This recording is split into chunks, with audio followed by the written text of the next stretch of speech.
Pisahkan peralatan makan, baju kotor, dan sampah anak yang terkonfirmasi dari keluarga yang lain. Suka sedih deh kalau lihat berita belakangan ini. Kasus COVID-19 makin tinggi, dan anak-anak juga mulai banyak yang kena. Gimana ya kalau anak-anak harus isolasi mandiri? Di masa pandemik gini, parents memang harus lebih memperhatikan kondisi kesehatan anak. Terutama jika anak telah kontak erat dengan pasien terkonfirmasi COVID-19 atau ada gejala COVID-19. Lebih baik langsung saja periksa ke dokter untuk mendapat penanganan yang pasti. Apabila anak memang terkonfirmasi positif COVID-19, sebisa mungkin jangan panik. Biasanya, jika anak tidak memiliki komorbid atau penyakit penyerta, dokter akan menyarankan untuk isolasi mandiri di rumah, sehingga parents tetap bisa mendampingi.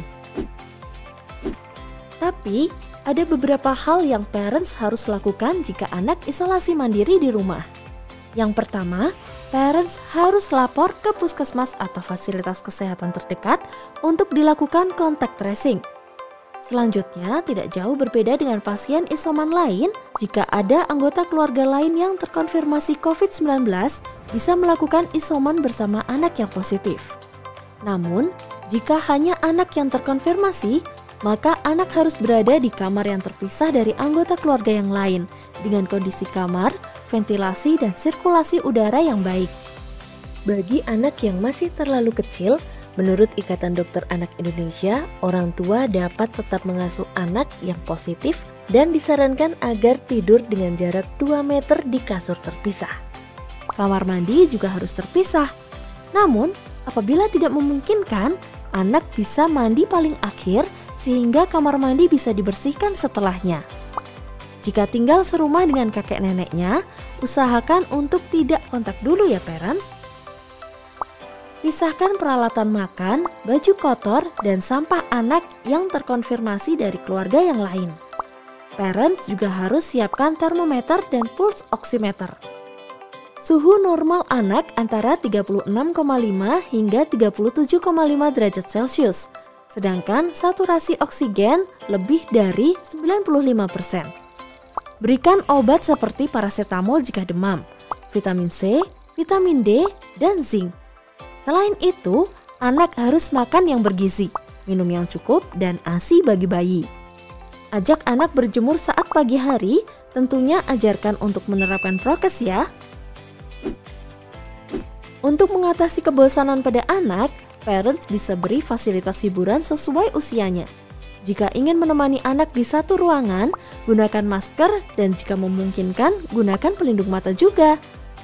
Selama isoman, jangan izinkan anak beraktivitas di luar rumah, ikut menemui tamu, tidak memakai masker saat terpaksa keluar kamar, terlebih makan bersama dengan keluarga yang tidak terkonfirmasi. Yang perlu diwaspadai saat anak isoman, anak mulai lemas atau lebih banyak tidur, napas cepat, ada cekung di dada atau hidung kembang kempis, saturasi oksigen kurang dari 95%, mata merah, ruam, leher bengkak, demam lebih dari 7 hari, kejang, tidak bisa makan dan minum, mata cekung, buang air kecil kurang, dan terjadi penurunan kesadaran. Jika hal tersebut terjadi, segera hubungi atau bawa ke IGD ya. Oh iya, usahakan untuk tidak menggunakan transportasi umum. Selain prokes juga harus dilakukan.